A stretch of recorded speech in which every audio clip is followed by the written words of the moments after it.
Bab Bastion, the Imperial Palace, Terror. Archamus woke and came off the stone of his bed in a single movement. Threat report. The order began in his throat and died on his tongue. His hearts were hammers inside his ribs.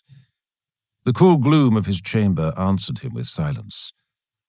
He looked around. The night sky looked back at him through a firing slit in the wall above him. Besides that, the only light came from the candle which sat in a niche above the bed.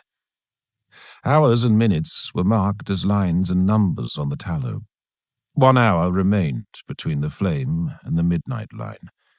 He had slept for 30 minutes, just enough for dreams to begin, but not enough for him to remember them. His bolter was heavy in his hands, drawn and armed even as he woke. Slowly he tried to let his muscles relax. He could feel his blood fizzing. Behind his eyes he felt the static sensation as his mind caught up with his nerves. The bionics of his right leg clicked and hissed as his weight shifted. 30 minutes. 30 minutes in which the world had turned and his eyes had been closed. His ears strained for the sound of running feet, of sirens. Nothing. Just the beat of blood in his hearts and the distant crackle of dust blowing into the void shields high above the bastion's walls. The machine rack holding the pieces of his armor sat silent in the space before the door. Its readout lights blinked green. His arming servitors stood at the edges of the room. He let out a breath and lowered the gun. Aching weariness crawled back into his muscles. 30 minutes. It had been the most sleep he had managed in months, a necessity rather than the luxury it felt like. The catalepsian node at the back of his brain let him defer the need to sleep, but he could not outrun fatigue forever. So he had let himself sleep fully and tried not to think of it as weakness. He took a step to the granite bowl of water on a shelf opposite the bed. The servos in his bionic arm clicked as he set the bolter down. A thread of cold air ran across his skin. Night stole what little heat clung to the air this high up, and the firing slit held no glass to keep it out. Ice had formed on the surface of the water in the bowl. He plunged his right hand through it and scooped the liquid onto his face. The cold was reassuring in its sharpness. The water in the bowl settled, ripples stilling, pieces of ice knocking against the bowl's lip. For a second he found himself looking down at fragments of his face reflected in the water. Time and service had left their marks on him, both within and without. Old and worn, he thought, as his eyes traced the tangle of lines and scars on his cheeks. His beard had been the grey of slate for 4 decades, but now there was a hint of chalk at the edges. He looked at the 3 studs bonded to the left of the brow. All of them were jet, black as the void, each a half-century of war in an unkind age. He scooped up another handful of water, and the reflection vanished in fresh ripples. He straightened. "Armor," he said.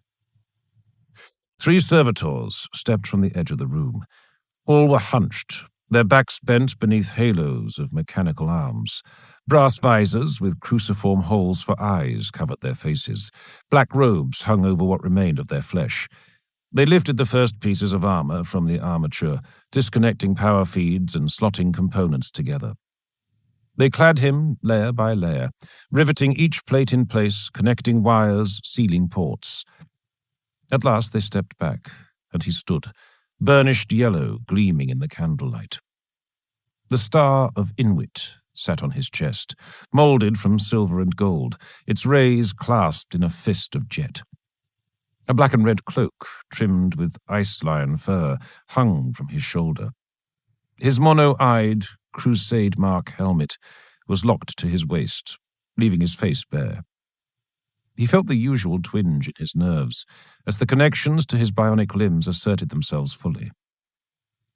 He took up his weapons from the rack, locking his bolter to one thigh, his bolt pistol to the other, and fastening a broad-bladed seax to his hip. Last of all, he lifted Oathword in his bionic hand, metal fingers clacking on its adamantium haft. Its head was fashioned from black stone that he had mined from the dead world of Stroma and shaped over the course of a year. The ball of the pommel was half silver and half black iron, etched with the star constellations of Inuit. It was heavy, but in his machine grasp, its weight was nothing. He looked at it for a second, noting the crystal flecks shimmering beneath the stone's surface. Unbreakable, almost unworkable.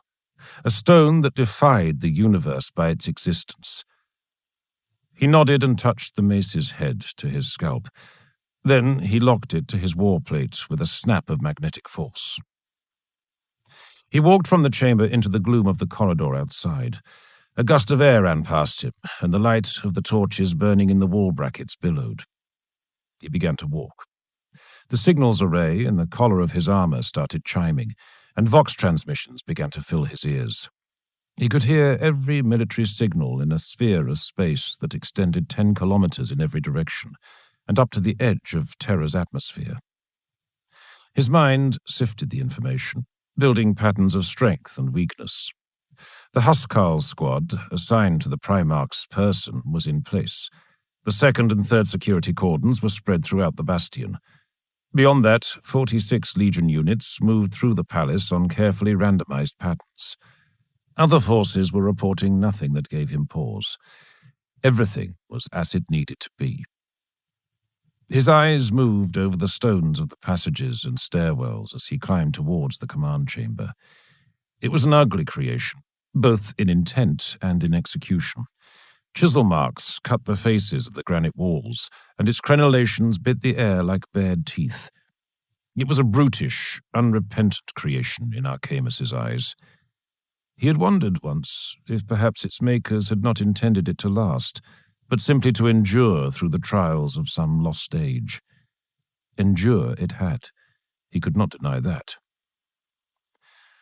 What will endure of what we have made, he wondered, and walked on, while a palace waiting for war whispered in his ears.